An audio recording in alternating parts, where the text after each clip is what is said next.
Just into our newsroom, this security camera video. Now, remember, this is from an adjacent condominium. Stunning. It captured the moment of the collapse, a 12-story complex simply turning to rubble. It almost looks as if it was an intended implosion. Yeah, almost. Then strangled them, and finally dismembered their bodies. Bright. Then and homelessness and all that. And now, the voice you've been waiting for. There is a secret song at the center of the world, and its sound is like razors through flesh. I'm here to turn up the volume.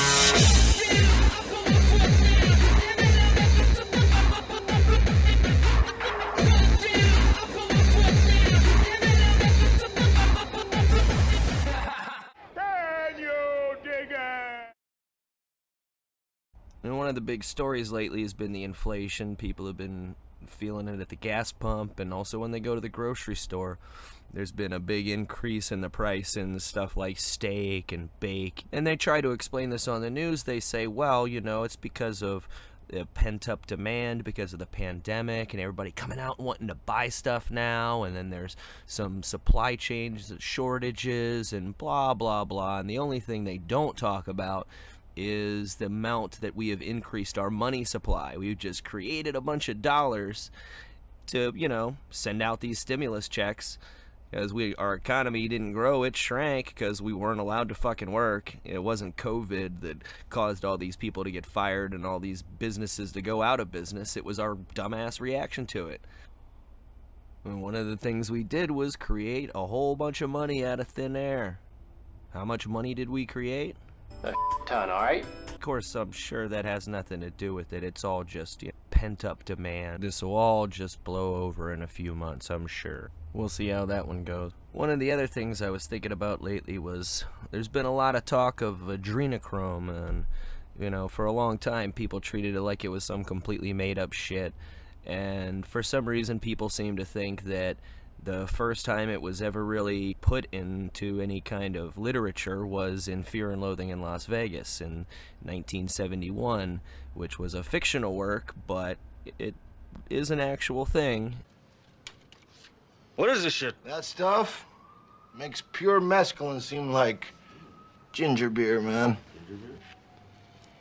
Adrenochrome. Adrenochrome? Even 13 years before that, Aldous Huxley put that in his book, A Brave New World Revisited, which I would highly recommend anybody read, because where Brave New World was a fictional tale about a dystopic future, Brave New World Revisited was actually going into the specifics of how we see those kind of forces playing out in the real world. And in Chapter 8, titled Chemical Persuasion, there is a mention of adrenochrome. And it's just a quick little mention about how it's a newer science, the brain pharmacology and isolating substances from the body such as adrenochrome and serotonin, but it's there and it's a real thing. So anybody that tells you that's just, you know, some made-up fictional substance is probably just stupid. But definitely check out Brave New World Revisited. I honestly think it's more important to read that than the original Brave New World. I mean, it's more of a critique of the fictional story of Brave New World and of 1984, because 1984 came out, you know, about 15 years after Brave New World, and it kind of talks about how both of those stories relate to the real world. Another thing people have been going back and forth about lately is the whole people getting magnetized after they get the pokey poke. For some reason, people think that if they got the pokey poke and a magnet doesn't stick to them, that means the whole thing must be bullshit. You can't extrapolate that just from the fact that it didn't happen to you. I mean, hell, for all you knew, they didn't give you the real pokey poke. Maybe they just gave you some saline solution. Is that not possible? Oh, well, yeah, that didn't happen to anybody else anywhere. And there wasn't anybody who thought they were getting the real pokey poke and come to find out they were just getting the saline. But if it does happen, these are just, you know, oh, it's all just isolated accidents. It's always a fucking accident. What if it's more of a widespread thing than you think? And your little, oh, well, the magnet doesn't stick to my arm, so the whole thing must be bullshit, goes right out the fucking window, doesn't it? It's funny how this trust the science crowd doesn't want you to ever ask any questions when that's literally what science is. You ask questions and you try to deduce answers. That's always been the form and function of science, to figure things out by stating a hypothesis and seeing if you can prove it or disprove it. But all of a sudden, we're not supposed to ask any questions, even when shit makes no sense at all. Even when the people that are making no sense at all have been completely fucking wrong about some of the other shit that they've said they were sure about, we still just have to go, oh, well, that's the expert, that's the authority, that's the official, so we just gotta listen to what they say. You can't question authority. Some asshole wrote a poem about that once. Probably good advice if you have shit for brains. But ultimately, that is what you learn in public school. You learn to conform, you learn not to question authority, you learn to memorize and repeat. And for fuck's sake, don't go thinking for yourself. That is expressly frowned upon. And over years of an environment like that, you just become conditioned not to ask questions, not to think critically, and people just take to it like a fish to water. And then later, when people tell you that this bat coronavirus has nothing to do with the fucking lab that works on bat coronaviruses, that it probably just came from a market that doesn't even sell fucking horseshoe bats, you just go, oh yeah, I guess so, because that's what they're saying. And let's not forget about this whole Afghanistan conundrum. Now, don't get me wrong, we definitely should not be in Afghanistan anymore. Our usefulness there is long since past. But if we're gonna leave, don't you think we should maybe, I don't know, destroy our military-grade hardware so that it doesn't go right into the hands of the Taliban? Is that too much to ask? I mean, it is standard operating procedure, or it was. I don't know what the fuck happened here, but we just decided up and leave in the middle of the night. We're just going to take off and evacuate the biggest base we've got in Afghanistan and leave all that shit behind without even telling the Afghan forces that we're leaving. Not right then. I mean, they knew it was coming, but they didn't know we were leaving that night. And what happened? The Taliban strolled in and said, give us the shit or we'll fucking kill you. And now all those Humvees and rifles and God knows what else fell right into the hands of the Taliban. Good job.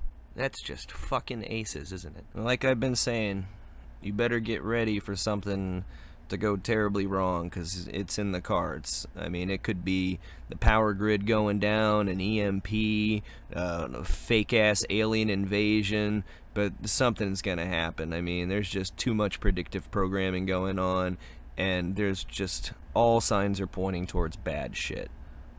So make a plan. I mean, what are you gonna do if you wake up tomorrow and the power's out and doesn't come back on for the foreseeable future? Are you gonna panic, or are you gonna have some kind of plan? It may seem ridiculous, but if anything does go wrong, even if it's a short little blackout that only lasts a few days or maybe a week, you're gonna be happy that you had a plan. So hop to it. Sláinte.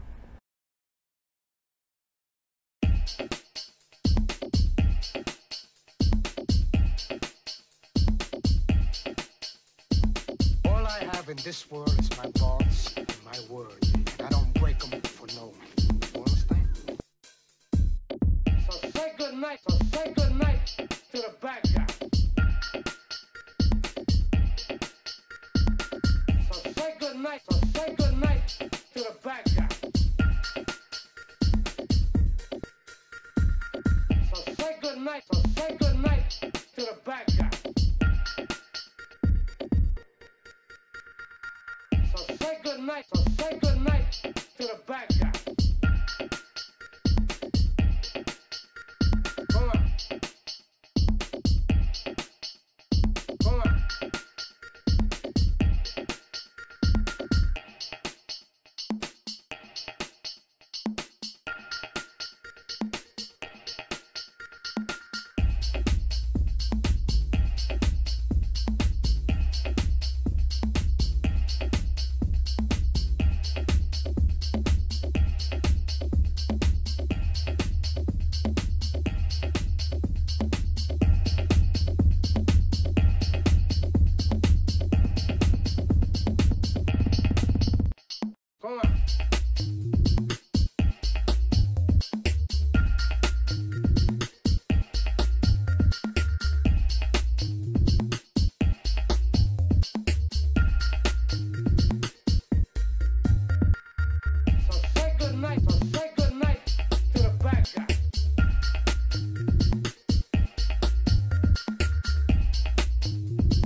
say good night to the bad guy.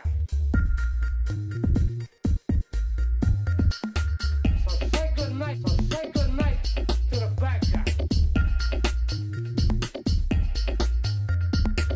So say good night to the bad guy. So say good night. So say good night. So say good night to the bad guy.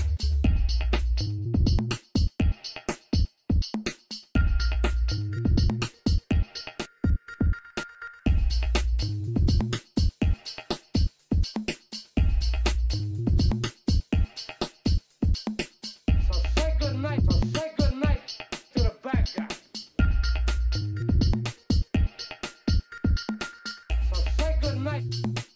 So say good night. So say good night to the bad guy.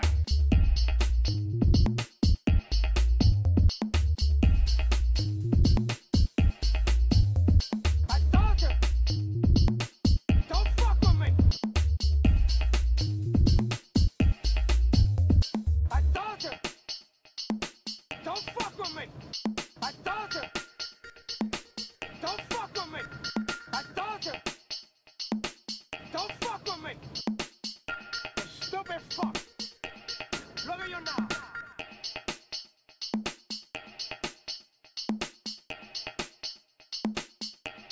Look at you now.